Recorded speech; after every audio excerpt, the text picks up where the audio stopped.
ನಮಸ್ಕಾರ ವೀಕ್ಷಕರೇ, ಇವತ್ತು ನಾವು ಮೊಟ್ಟೆ ಸಾರನ್ನು ಹೇಗೆ ಮಾಡೋದಂತ ನೋಡೋಣ.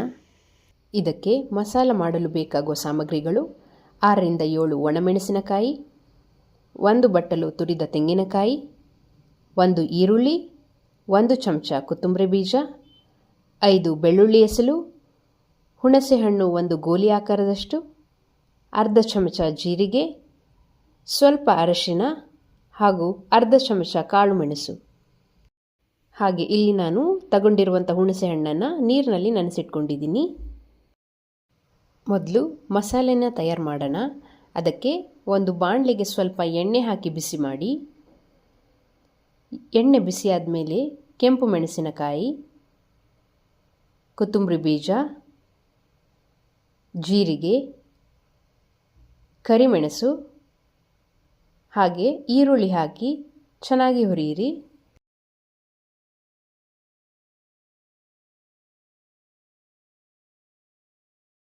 ನಂತರ ತುರಿದ ತೆಂಗಿನಕಾಯಿ ಮತ್ತು ಸ್ವಲ್ಪ ಅರಶಿನ ಸೇರಿಸಿ ಇನ್ನೂ ಸ್ವಲ್ಪ ಹುರಿಯಿರಿ. ಇದು ತಣ್ಣಗಾದ ನಂತರ ನಾವು ಮೊದಲೇ ನೆನೆಸಿದ ಹುಣಸೆ ಹಣ್ಣಿನೊಂದಿಗೆ ಚೆನ್ನಾಗಿ ರುಬ್ಬಿ ಪೇಸ್ಟ್ ಮಾಡಿಕೊಳ್ಳಿ. ಇಲ್ಲಿ ನಾನು ಮೊಟ್ಟೆ ಸಾರಿಗೆ 5 ಮೊಟ್ಟೆನ ತಗೊಂಡಿದ್ದೀನಿ. ಅದರಲ್ಲಿ 2 ಮೊಟ್ಟೆನ ಬೇಯಿಸಿ ಇಟ್ಕೊಂಡಿದ್ದೀನಿ. ಅದನ್ನು ಈ ಥರ ಬೇಕಾದರೆ ಕಟ್ ಮಾಡಿ ಕೂಡ ಇಡ್ಬೋದು. ಹಾಗೆ 3 ಮೊಟ್ಟೆನ ಒಡೆದು ಒಂದು ಪಾತ್ರೆಯಲ್ಲಿ ಇಟ್ಕೊಂಡಿದ್ದೀನಿ. ಈಗ ಇನ್ನೊಂದು ಪಾತ್ರೆಗೆ ಸ್ವಲ್ಪ ಎಣ್ಣೆ ಹಾಕಿ ಬಿಸಿ ಮಾಡಿ, ಎಣ್ಣೆ ಬಿಸಿಯಾದ ಮೇಲೆ ನಾವು ಕತ್ತರಿಸಿದ ಈರುಳ್ಳಿ ಹಾಗೂ ಟೊಮೆಟೊನ ಹಾಕಿ ಸ್ವಲ್ಪ ಹುರಿಯಿರಿ. ಇಲ್ಲಿ ನಾನು ಅರ್ಧ ಸ್ಪೂನ್ ಆಗುವಷ್ಟು ಗರಂ ಮಸಾಲೆನ ಸಹ ಸೇರಿಸ್ತಾ ಇದ್ದೀನಿ.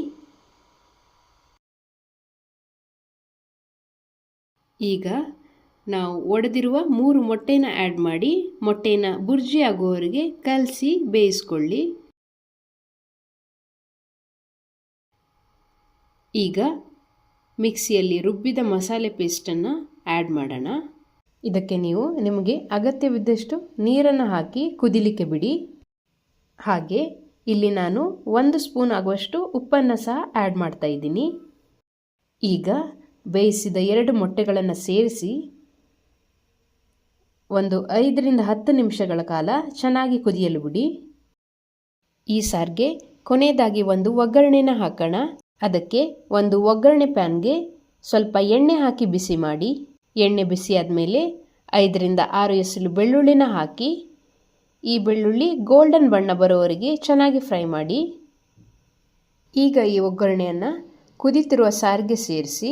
ಈಗ ನೋಡಿ, ಮೊಟ್ಟೆ ಸಾರು ತುಂಬ ಚೆನ್ನಾಗಿ ಬಂದಿದೆ.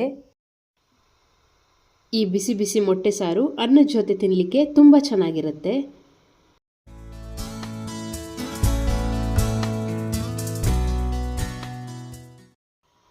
ನಿಮ್ಮೆಲ್ಲರಿಗೂ ಈ ರೆಸಿಪಿ ಇಷ್ಟ ಆಯಿತು ಅಂದ್ಕೊತೀನಿ. ನೀವು ಕೂಡ ಇದನ್ನು ಮನೆಯಲ್ಲಿ ಟ್ರೈ ಮಾಡಿ ಕಮೆಂಟ್ನಲ್ಲಿ ಹೇಗಾಯಿತು ಅಂತ ಹೇಳಿ. ಇಷ್ಟವಾದರೆ ಲೈಕ್ ಮಾಡಿ. ಇದೇ ಥರ ಸಿಂಪಲ್ ಆ್ಯಂಡ್ ಟೇಸ್ಟಿ ರೆಸಿಪಿಗೆ ನಮ್ಮ ಚಾನಲ್ಗೆ ಸಬ್ಸ್ಕ್ರೈಬ್ ಮಾಡಿ. Thank you.